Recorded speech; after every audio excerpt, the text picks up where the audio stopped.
Kilalanin ng matanda na si Ichiro Inuyashiki. Meron siyang asawa at 2 anak at kasalukuyan silang papunta sa lilipatan nilang bahay. Masaya ang kanyang mga anak dahil sa wakas ay magkakaroon na daw sila ng sariling silid. Pagdating ay namangha ang mga anak sa nakita, subalit lumabas ang isang sports car na sakay ang tunay na may-ari ng bahay na iyon. Dahil kapitbahay lang pala nila ito, subalit hindi na nagulat ang mga anak kung maliit na bahay lang ang nakayanan ng kanilang ama. Nadismaya din ang mga anak sa lokasyon nito dahil madilim ang paligid, subalit nalulungkot man ay hindi na lang kumibo si Ichiro. Habang nagbubukas ng mga gamit ay nakaramdam siya ng pagsakit ng likod, subalit mas inuna niya pa ang mag-order ng makakain ng kanyang pamilya. Isang normal na empleyado si Ichiro kaya naman araw-araw ay paulit-ulit na lang, subalit isang araw ay may nakaaway siyang isang binatilyo sa tren. Subalit dahil matanda na ay wala na siyang magawa kaya pinagtawanan na lang ng kabataan. At pag-uwi ay nakita niya ang isang aso na nasa kahon na agad na umamos sa kanya kaya inuwi niya ito sa bahay. Gusto niya itong alagaan sa loob ng bahay nila subalit tutol ang kanyang pamilya. Kaya sa loob na lang ng kwarto ni Ichiro ito aalagaan at pinangalanan niya itong Hanako.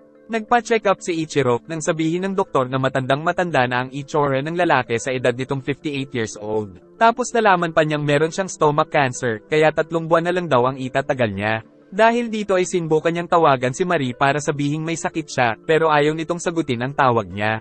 Samantala ang anak niyang si Takeshi ay palagi nalang binubuli. At ayaw din itong sagutin ang tawag ng kawawang matanda. Dahil dito ay nagmuni-muni na lang siyang mag-isa sa swing. Tapos pag-uwi ay sasabihin niya na sanang may sakit siya subalit hindi pinansin ni Marie. Tapos nagagalit pa ang asawa niya dahil tumae daw si Hanako sa loob ng bahay. Habang naglalakad sa labas kasama si Hanako ay naisip niyang wag na lang sabihin ang karamdaman dahil nagdududa din siya kung malulungkot ba ang pamilya niya kapag nawala siya. Dahil dito ay napagtanto niyang si Hanako na lang ang tunay na nagmamahal sa kanya at umalingongaw ang kanyang iyak sa kadiliman nang makita niya ang isang binata tapos biglang may lumitaw na spaceship at saka nagkaroon ng malakas na pagsabog. Dahil dito ay nakonsensya ang mga alien kaya muli nilang binuhay ang 2 tao na napatay nila gamit ang kanilang teknolohiya. Paggising ng matanda ay nakaramdam siya ng kaginhawaan sa kanyang katawan. Tapos napansin ng asawa na lumakas siya sa pag-inom ng tubig. Kakaiba ang pakiramdam niya dahil tila nawala ang kanyang mga sakit tapos lumino na din ang kanyang mga mata. Muli siyang nagpunta sa doktor kaya nagtaka ang mga ito dahil sa wala silang makitang karamdaman sa katawan ni Ichiro. At nang hindi maganda ang pakiramdam ay pinagbintangan ng kanyang cellphone kaya winasak niya ito. Tapos bigla siyang umuusok kaya siya kinabahan, tapos pagdila ni Hanako ay biglang lumabas ang kanyang sandata sa kamay.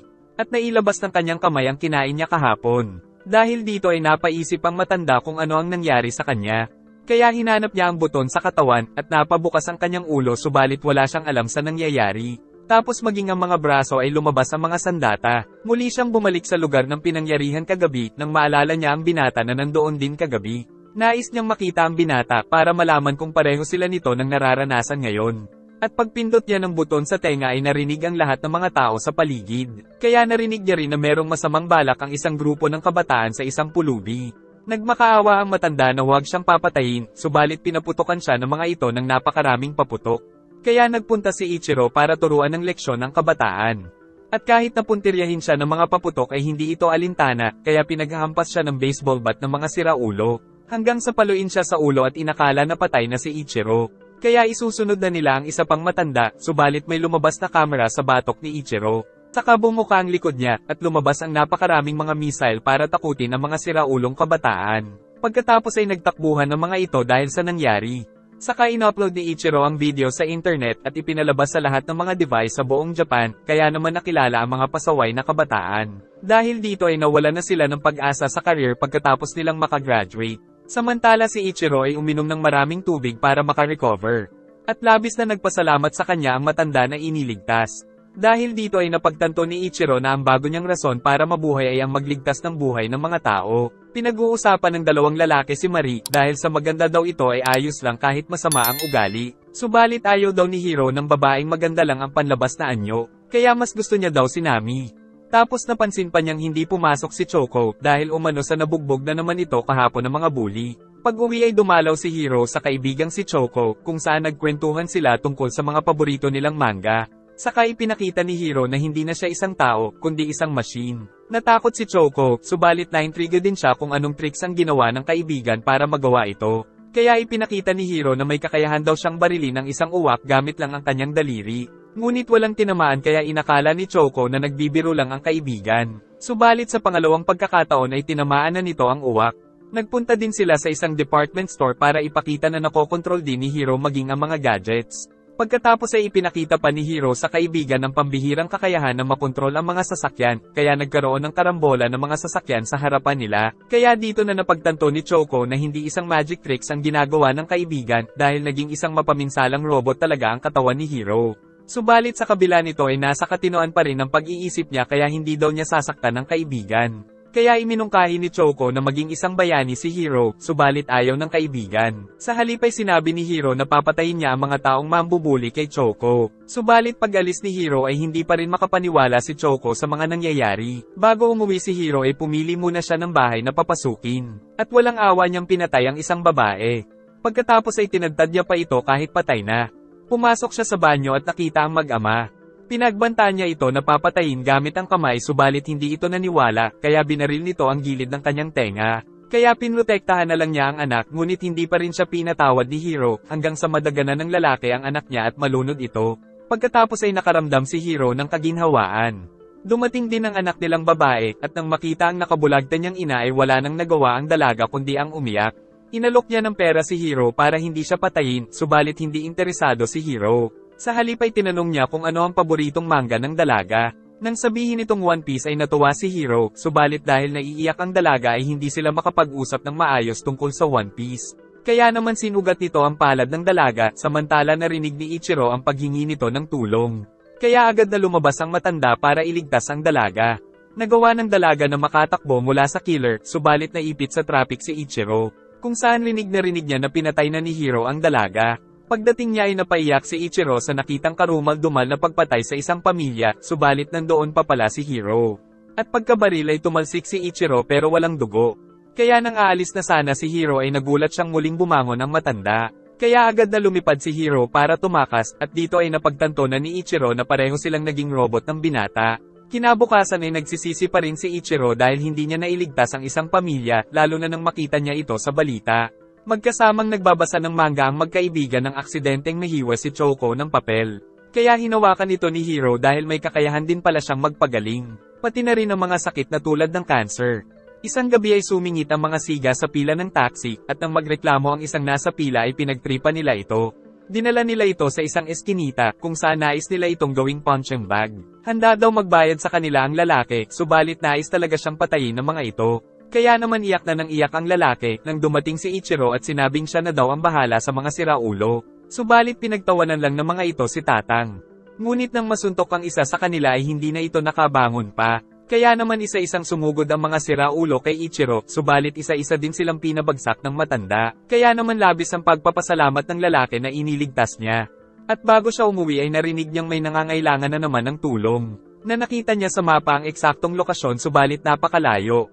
Kaya sinubukan niyang gawin ang ginawa ni Hiro para makalipad, subalit hindi niya mapalabas ang kakayahan, at napagkamalan pang nag-i-exercise ng mga taong dumadaan. Hanggang sa tuluyan niyang mapabuka ang likod, at habang kumakanta siya ng OST ng Astro Boy ay nagawa na niyang makalipad. Subalit hindi niya pa ito makontrol kaya siya bumagsak.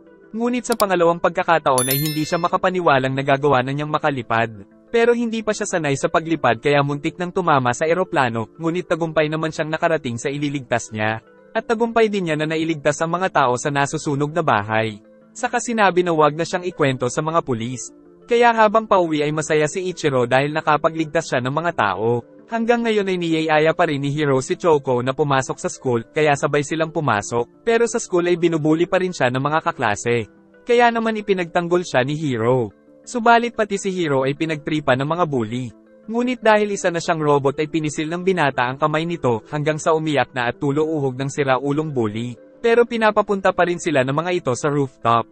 Pag-uwi ay nagpunta nga ang dalawa sa rooftop pero hindi naman nagpakita ang mga bully, pero alam ni Hiro na nasa baba ang mga ito na may kasamang mga chicks. Tapos isa-isa itong pinatay ni Hiro, at pagtingin ni Choco gamit ang telescope ay nakabulagta ang mga ito. Giit ni Hiro na wala naman makakaalam dahil hindi kapani-paniwala ang mga kakayahan niya, saka wala rin daw makakatalo sa kanya. Ipinakita niyang wala na rin siyang problema sa pera dahil nagagawa niya ring makontrol ang digital world. Subalit hindi matanggap ni Choco ang mga ginagawa ng kaibigan, kaya nakiusap siyang sumuko sa mga pulis si Hiro. Pero ayaw ni Hiro, kaya naman pinutol na ni Choco ang pagkakaibigan nila. Naglalakad pa uwi si Ichiro nang makita ang magnanay na pusa. Subalit pagtalikod ay nasagasaan ng nanay nito na labis niyang ikinalungkot. Ngunit dahil dito ay natuklasan niyang may kakayahan siyang makapagpagaling. Kaya naman nagligtas siya ng mas marami pang buhay sa ospital. Samantala si Hiro ay patuloy pa rin sa pagkitil ng buhay. Mabuti na lang ay hindi na niya pinatay ang mga batang tumatakbo. Isang bangkay ng babae ang itatapon ng Yakuza matapos itong gamitin ng leader na labaspuet. Pagkatapos ay maliligo na sana ang boss, subalit gusto pa nitong turetoten siya ng tauhan. Kaya kahit ayaw nito ay wala siyang nagawa sa maskuladong boss. Niyayaya si Fumino na gumimik ng katrabaho niya pero tumanggi siya dahil meron na daw siyang boylet, sana all loyal. Kaya naisip ng katrabahong extra na baka gwapo ang boylet ni Fumino dahil maganda ito. Subalit nang dumating ang binata ay average guy lang pala kaya nagtaka ang babae. Gayunpaman ay mahal ng dalawa ang isa't isa, at pag-uwi ay nagyaya na si Satoru na magpakasal, na siyang sinang-ayunan ng babae. Ngunit kinabukasan ay nakita siya ng manyak na Yakuza boss. Kaya pag-uwi ng dalaga ay bigla siyang dinukot ng mga ito.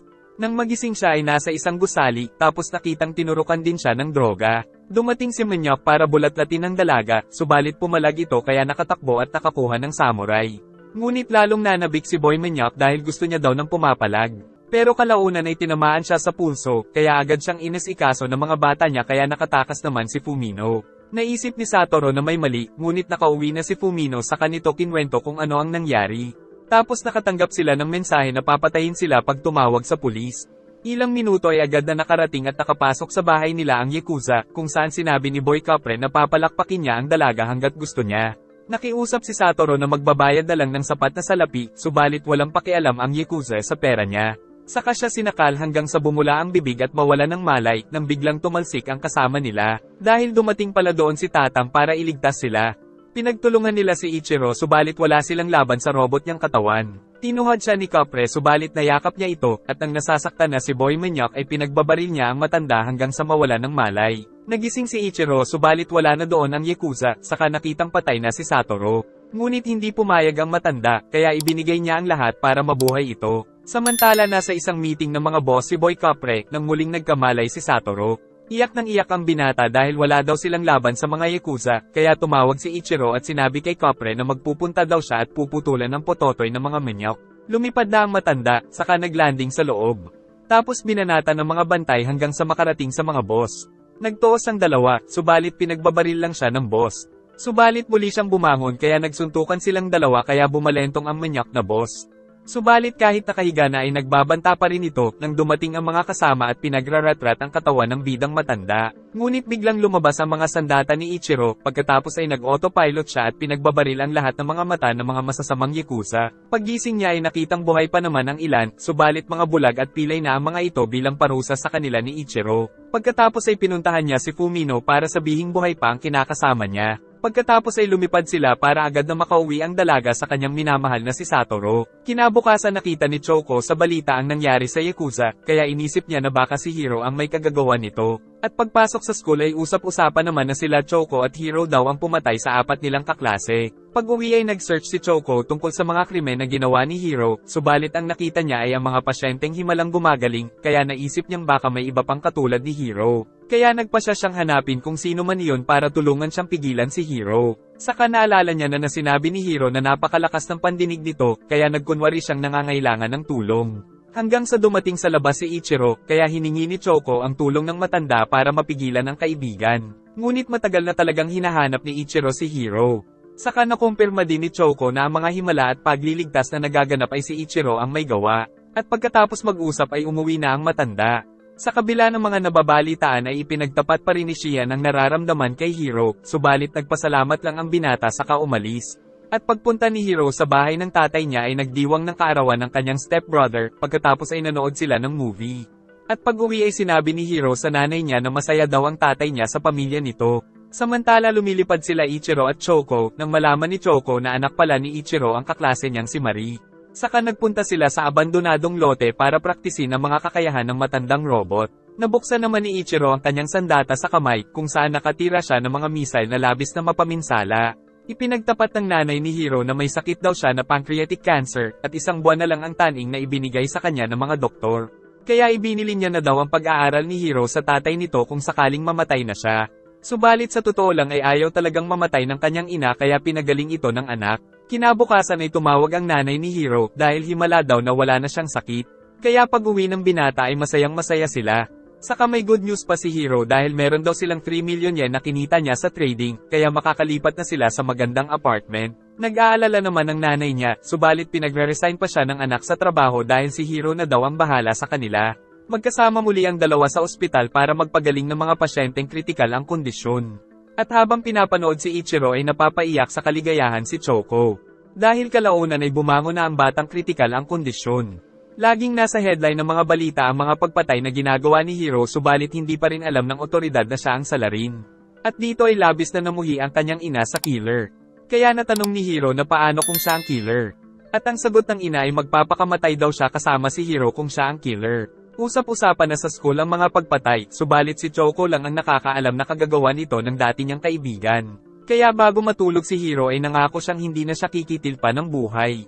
Subalit may dumating na mga pulis kaya agad siyang tumakbo, pero pinagtulungan siya ng mga ito. Nang makita ng binata na malungkot ang kanyang ina ay pinili niyang lumaban sa mga pulis. Pagkatapos ay agad na lumipad ang villain. Ikinalungkot niya ang nangyari dahil hindi na siya makakapamuhay ng normal dahil kalat na sa balita na siya ang killer subalit hindi naniniwala si Shion. Kaya pinayagan niya si Hiro na sa kanila muna magtago kasama ng lola niya. Dahil namatay na pala ang mga magulang ni Shion dahil sa cancer. Sama-sama silang kumain, at pagsapit ng gabi ay bumangon si Hiro para patayin ang dalawa subalit hindi niya ito magawa dahil mababait ang mga ito sa kanya. Sinabi ni Choco na inilipat daw ni Hiro ang cellphone niya sa kanyang utak kaya ito din ang pinagawa niya kay Ichiro. Binuksan niya ang USB port sa daliri ng matanda, pagkatapos ay nag-upload ng data para magkaroon na ng built-in cellphone si Ichiro. Saka lumipad ang matanda para malaman nila kung hanggang saan ang limitasyon ng tawag. Ngunit nakarating na sa satellite ang matandang bida ay nakakonect pa rin ang call. Kung saan ay nakita siya ng isang astronaut. Naluluha si Hiro nang makita ang kanyang ina na humihingi ng tawad sa mga kasalanan na nagawa ng anak. Saka nakita rin niya ang mga komento na maging ang kanyang ina ay kinamumuhian na rin ng mga tao. Tapos bago siya matulog ay nalaman niyang nagpakamatay na pala ang nanay niya. Kaya naman lumipad ang binata na galit na galit. Kinabukasan ay in-interview ng mga reporter ang tatay ni Hiro nang dumating ang villain at isa-isang pinagpapatay ang lahat ng mga ito sa harap ng tatay niya. Pero hindi niya pinatay ang ama. Sa halip ay nag-search siya sa internet kung saan nalaman niyang pinag-uusapan sa mga forum ang pagkamatay ng kanyang ina. Kaya naman nagpunta siya sa cellphone ng isang trash talker. Saka siya lumipat sa monitor ng PC, subalit ayaw maniwala ng weirdo na may magagawa siyang masama kaya pinagtawanan lang siya nito at kinutsa-kutsa siya. At nang mapuno si Hiro ay pinagbabaril niya ang lalaki hanggang sa tumulo ang uhog. Hanggang sa barilin niya ito sa mukha. Pagkatapos ay ipinakalat ni Hiro ang video sa internet kaya naman mas lalo siyang naging wanted. Pagkatapos nito ay lahat ng mga nagsasabi ng masama tungkol sa kanila ng nanay niya ay pinagpapatay niya gamit ang mga gadget na may camera. Pag-uwi ay butas ang damit ni Hiro dahil lumipad siya, subalit hindi pa rin naniniwala si Shion na si Hiro talaga ang killer. Napanaginipan ni Hiro ang kanyang alaala nang masaksihan niyang may tumalon sa harapan ng tren kaya nagkagula-gulanit ang katawan. At nang makita niya ito ay nakaramdam siya ng kasiyahan. Kinabukasan ay kinamusta ng dalaga si Hiro, subalit wala itong ganang bumangon. At pagpasok niya sa school ay narinig ang mga balita tungkol sa mga pagpatay ni Hiro pero hindi siya naniniwala na magagawa ito ng binata. Kaya pag-uwi ay sinabi sa binata na sana ay mahuli na ang tunay na killer para malinis ang pangalan ni Hiro, pero inamin na ni Hiro na siya talaga ang killer. Saka pinakita ng binata ang katawan niyang isa ng machine. Kaya napa-address si Shion kay Hiro, saka ginamit ng binata ang cutter sa sarili pero naputol ito, para patunayan na isa na siyang robot. Pero labis pa rin na naguguluhan si Shion, kaya binuksan ni Hiro ang likod niya pero ayaw siyang tignan ng dalaga. Kaya dinala ni Hiro si Shion sa itaas, saka sinabing kalaban na siya ngayon ng sangkatauhan kaya uubusin niya ang mga tao. Ngunit sa kabila nito ay mas nanaig ang pagmamahal ni Shion kay Hiro, kaya sinabi nitong huwag silang iwan ng lola niya. Dahil dito ay naintindihan na ni Hiro na may nagmamahal na muli sa kanya kaya nangako siyang hindi na siya aalis sa tabi ng maglola. Ngunit nais muna ni Shion na sumuko si Hiro sa mga pulis dahil sa mga krimen na nagawa, pero ayaw ni Hiro dahil siguradong death penalty ang ipapataw sa kanya. Sa halip ay magliligtas na lang daw siya ng mga buhay ng kasing dami ng pinatay niya. Sa isang office ay nagtatrabaho si Nokowo nang imbitahan siya ng katrabaho na kumain ng lunch.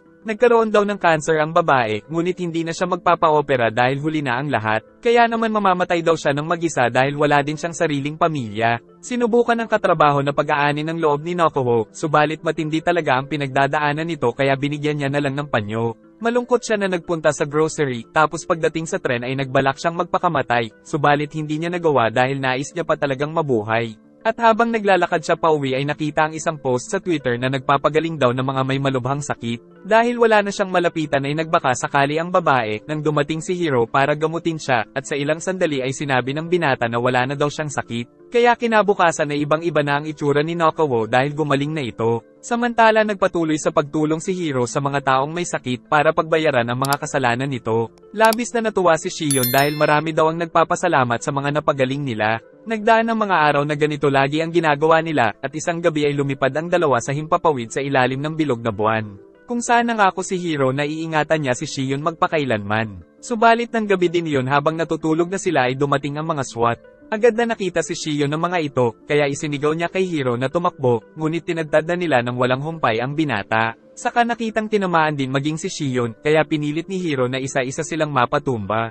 Pagkatapos ay dinala niya si Shion at lola nito sa isang tahimik na lugar. Saka humingi ng tawad dahil nadamay ang dalawa sa mga kasalanan niya bago siya umalis. Kinabukasan ay nasa ulo ng mga balita ang isang malaking asteroid na tatama sa Earth na siyang siguradong tatapos sa mundo. Pagsapit ng uwian ay nagtanong si Marie tungkol sa tatay ni Choco na isang sikat na manga author. At dahil gusto ni Choco na ma-impress ang dalaga ay sinabi niyang pangarap niya rin na maging katulad ng kanyang ama. Pero inisip ni Marie na masyadong greedy ang binata dahil mayaman na sila, pero wala daw kinalaman ng pera sabi ni Choco. Bagay na hindi nagustuhan ng dalaga. At dahil pala ito sa hindi daw kasi maibigay ni Ichiro ang buhay na pangarap ng dalaga. Kalaunan ay nagsanay naman si Ichiro na kontrolin ng isang kotse gamit ang isip. Dahil si Hiro daw ay kayang magkontrol ng 10 sasakyan ng magkakasabay. Kinabukasan ay nakita ni Marie na magkasama ang tatay niya at si Choco kaya sinundan niya ito. Nang makita na nagpunta ang dalawa sa ospital, at pagsilip ay nakita ang ginawa ng kanyang ama, kaya nag-search siya sa internet para makumpirma na ang tatay niya ang nagpapagaling sa mga pasyente. Tapos sinundan niya pa ang dalawa sa isang lote, kung saan nakita niyang nakakalipad ang tatay niya. Pagsapit ng gabi na makauwi na si Ichiro ay narinig niya na ayaw ng mag-aral ni Marie, sa halip ay nais nitong subukan ng talento niya sa paggawa ng manga pero tutol ang kanyang ina. Ngunit pumayag naman si Ichiro kung makakagraduate daw ng maayos si Marie sa high school. Dahil dito ay ginanahan si Marie sa pangarap niya. Pagdating ni Shion ay ibinalita niya sa lola na meron daw 500,000 yen sa bank account nila na malamang ay galing na naman kay Hiro. Samantala si Hiro ay nagpakita sa isang pulis kung saan walang laban niya itong pinatay. Saka isinunod ang lahat ng mga pulis na nasa loob. Subalit pinagbabaril siya ng mga natirang pulis pero isa-isa niyang hinedshot ang mga ito. Hanggang sa isang pulis na lang ang matira, saka sinabi ni Hiro na alam niyang tutugisin siya ng mga pulis kaya siya na ang nagpunta sa himpilan nila. Saka hindi niya tinuluyan ang natitirang pulis para makita nito na magagawa niyang ubusin ng mga pulis sa buong bansa. Paglabas niya ay naghihintay ang napakaraming special forces ng bansa at meron pang sniper kaya tumalsik si Hiro, sa kanila pinalibutan ang binata. At nang dumilat ito ay walang tigil nilang pinagbabaril na siyang napapanood ng mga tao sa live broadcast. Ngunit nakabangon ang bilan at napabagsak ang ilan subalit muli siyang na-corner ng mga ito sa sulok. Subalit nalalaman ni Ichiro na hindi matatalo si Hiro ng mga pulis. Nang biglang lumipad ang walang malay na binata kaya pinagbabaril nila, pero gamit ang mga laser ay walang hirap niyang na-ambush ang lahat ng mga pulis na nandoon. Pagkatapos ay bumagsak siya sa isang kotse. 10 minuto na daw na hindi gumagalaw si Hiro, ngunit nang makainom ng ulan ay muling bumangon kaya pinagbabaril nila. Saka isa-isa silang pinatay subalit pinabayaang mabuhay ang isang pulis para makita niya ang tagumpay ng binata. Kinabukasan ay nasa headline na naman ang krimen na ginawa ni Hiro. At sa klase naman ay usap-usapan ng mga estudyante ang mga kakayahan ng villain. Saka nagkaroon din ng isang pagpupulong laban kay Hiro dahil idineklara na nila na kalaban ito ng buong bansa. Kinabukasan ay nagpakita si Hiro sa big screen kung saan idineklara niya na kalaban niya na rin ang buong Japan. Kaya hindi daw siya titigil hanggang sa maubos niya ang lahat ng mga tao. Nagmistulan lang siyang timang sa paningin ng mga tao, ngunit nang isa-isa niyang barilin ng mga tao ay nagkaroon ng kaguluhan. Nagpatuloy ang ginagawang pagpatay ni Hiro kaya tinawagan na ni Choco si Ichiro. Gumamit ng chopper ang mga reporter nang makita niyang nagsipagtago na ang lahat ng mga tao. Saka naman tumawag si Hiro sa reporter, ngunit dahil hindi niya alam ang kayang gawin ng binata ay nabiktima din siya nito, na siyang nakita ng mga manunood. Dahil dito ay napagtanto ni Choco na pumapatay si Hiro gamit ang cellphone na kaagad niyang sinabi kay Ichiro. Isang bata ang tinawagan ni Hiro, subalit bago ito mapatay ay hinayjack nila Choco ang lahat ng mga cellphone ng mga tao sa paligid, para sabihing itapon ang kanilang mga cellphone. Kaya naman wala nang mapatay si Hiro. Pero lumipat siya sa big screen at doon niya ipinagpatuloy ang pagpatay sa mga tao. Kaya nagmamadali na si Ichiro na hanapin ang kalaban. Subalit nang umabot sa 100 ang napatay ni Hiro ay tumigil na siya, saka nagbabala na simula kinabukasan ay 1,000 katao na ang papatayin niya bawat araw. Pero sa kabila nito ay tila hindi alintana ng mga anak ni Ichiro ang panganib dahil nais pa rin nila na maglakwatsa. Kaya naman dinala pa rin ni Marie ang cellphone niya sa labas. Samantala patuloy naman ang paghahanap ni Choco kay Hiro habang nakikipag-usap siya kay Ichiro sa cellphone. Habang sila Marie naman ay umakyat sa isang mataas na gusali, nang muling magsimula si Hiro sa pagpatay sa pamamagitan ng pagkontrol sa eroplano na nakita naman ni Choco. Nasaksihan ng mga tao ang malaking eroplano na sumabog sa mataong lugar, kaya napanganga na lang si Choco. Pagkatapos ay napansin ng mga tao na nawawala ng kontrol ang napakaraming mga eroplano. Kaya bumagsak ang mga ito sa iba't ibang bahagi ng syudad, at ang isa rito ay bumagsak kila Marie. Naiiyak na si Choco, at nagmamadali naman si Ichiro na lumipad para subukang iligtas ang mga eroplano. Kumapit siya sa isang eroplano para tulungan itong makalanding ng ligtas subalit tumama ang pakpak nito sa gusali. Subalit hindi sumuko si Ichiro, at napansin naman ni Hiro na may pumipigil sa kanya. Pero sa kabila nito ay tagumpay pa rin na nailigtas ni Ichiro ang maraming eroplano. Ngunit tumawag ang anak niyang si Marie dahil natrap daw ito sa isang gusaling nasusunog dahil sa bumagsak na eroplano sa ilalim nito. Kaya nais itong puntahan kaagad ni Ichiro pero ngayon pa dumating si Hiro. Kaya nagkaroon ng suntukan ng dalawang android pero napatalsik si Ichiro saka pinagbabaril kaya hindi ito makabangon. Pero nakabawi siya ng baril sa binata saka siya naman ang rumatrat dito. Nagpalabas ng kanan si Hiro pero lumipad ang matandang bida kaya naghabulan ang dalawa sa tulay. Tinira ni Hiro ang matanda ng maraming laser sa ere na sumabog ng malakas, pero hindi ito alintana ni Ichiro dahil nais na niyang puntahan ang naghihingalong anak. Binato siya ni Hiro ng sasakyan, pero pinilit pa rin ni Ichiro na maligtas ang sasakyan na ito. Tapos pinaulanan siya ng kalaban ng napakaraming laser kaya sumabog ang mahabang tulay, subalit focus si Ichiro na makatakas para iligtas ang anak. Subalit nahuli na naman siya ng napakaraming mga laser kaya nagkaroon ng malakas na pagsabog, kaya naman sumugod na si Ichiro sa kalaban. Tapos nagtagisan sila ng lakas sa ere, saka si Ichiro naman ang tumira ng maraming laser sa binata na sumabog ng napakalakas kaya nahulog ito. Subalit gumana ang autopilot ni Hiro, kaya nagpalabas ng sandamakmak na laser at sumabog ng mas malakas, at meron pang pangalawa na naiwasan ulit ng matanda. Ngunit sa pangatlo ay nakipagsabayan na si Ichiro sa binata sa paggamit ng napakaraming laser kaya sumabog ang mga ito sa ere. Kaya nang mawala ng malay si Ichiro ay pareho na silang naka-autopilot. Muling nagbakbakan sa ere ang dalawang android gamit ang mga laser nila, subalit nadadamay na ang mga gusali. May nahulog din na isang satellite na kagad na pinasabog ng bida, pagkatapos ay nalikuran niya si Hiro, kaya natanggal niya ang parte ng ulo nito, saka ang dalawa nitong mga kamay. Pagkatapos ay nawala na rin ng malay si Ichiro. Nahulog si Ichiro sa tubig, at si Hiro ay sa lupa. Muling nakarecover si Hiro dahil sa tubig kaya mabilis siyang nagtungo sa kinaroroonan ng anak, kung saan nakita niya itong wala ng malay kaya labis ang paghihinagpis. Ngunit hindi siya sumuko hanggang sa muling bumalik ang buhay ng dalaga, kaya nagyakap ang mag-ama. Tapos dinala niya ang anak sa ibaba, ngunit muli siyang umalis para iligtas ang iba pa. Napakaraming tao ang nailigtas ni Ichiro, sa kanya inutusan ng anak na magtren na lang pauwi dahil marami pa siyang pasyente na tutulungan. At dito ay isa-isa niyang pinagaling ang mga tao. Samantala may nakakita na kay Hiro na nanghihingi ng tubig pero binigyan nila ng juice. Pag-uwi ni Ichiro ay nakatingin ng pamilya dahil nakita nila siya sa TV. Kaya ipinakita na ni Ichiro ang nangyari sa kanyang katawan, at humingi ng tawad dahil hindi niya ito kagad sinabi sa pamilya. Subalit proud naman ang pamilya niya dahil sa kabayanihan ng kanilang padre de pamilya. Samantala pagsapit ng gabi ay nakita ni Choco si Hiro sa kanyang silid kaya labis siyang kinabahan, pero niyaya niya itong magbasa ng manga na hindi naman ito tinanggihan. Kaya habang nagbabasa ito ng manga ay nagpunta si Choco sa CR para tawagan si Ichiro. Pero pagbalik niya ay giit ni Hiro na nais lang nitong magbasa ng manga tulad ng ginagawa nila dati. Ngunit labis na siyang kinamumuhian ni Choco, kaya naman napatulo ang luha ni Hiro, tanda na may damdamin pa rin ito. At pagdating ni Ichiro ay hindi niya na ito nadatnan. Nalaman ni Hiro sa balita na maraming mga tao ang namumuhi sa kanya dahil sa mga nagawa. At nang makita sila Shion ay muli siyang nalungkot pero pinili na lang na umalis. Kinabukasan ay kumain ng pamilya sa resto para mag-bonding. Tapos magkakasama silang namasyal na tila ba naayos na ang kanilang samahan dahil sa mga nangyari kaya masaya si Ichiro. Pagsapit ng gabi ay ibinalita ni Trump na 3 araw na lang daw bago tumama ang malaking asteroid sa Earth. Kaya dahil dito ay nagmungkahi siyang gawin na ng mga tao ang nais nilang gawin dahil magugunaw na ang mundo. Kaya kinabukasan ay nakakita sila ng mga nakahubo sa tren. Marami rin ang mga samahan na nabuo, tapos lumabas na rin ang mga propeta. Pagsapit ng gabi ay malungkot sila Ichiro dahil sa magaganap at sa buong mundo ay inuubos na lang ng mga tao ang mga oras na nalalabi. Tumawag si Choco para sabihin na tatakot daw siya sa magaganap pero giit ni Ichiro na susubukan daw niyang iligtas ang sangkatauhan sa abot ng kanyang makakaya. Kaya pagsapit ng gabi ay uminom ng napakaraming tubig ang matanda para manatiling may lakas sa kanyang gagawin.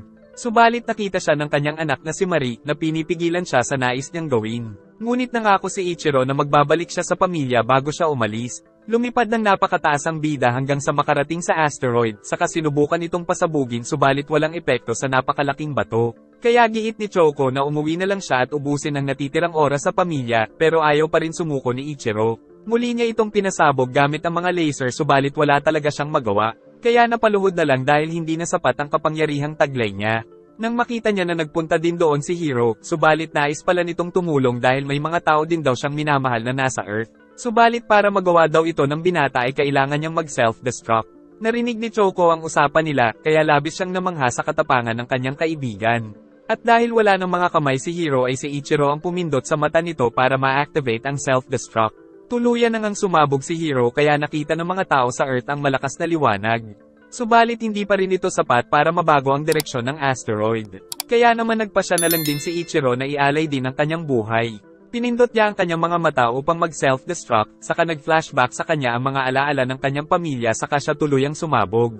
Nakita naman ni Choco at maging ng kanyang pamilya ang liwanag mula sa pagsabog ng kanyang katawan kaya labis ang kanilang kalungkutan. At dahil sa ginawang pagsasacrifice ng dalawang android ay nagkaroon pa ng kinabukasan sa Earth. At isang umaga ay nalaman ni Marie na nagwagi siya sa paligsahan sa paggawa ng manga. Nag-enjoy ka ba? Maraming salamat sa panonood at mag-like and subscribe ka na rin at paki-follow na rin pati sa ating Facebook page na makikita ang link sa description ng video. Wawa chup chup.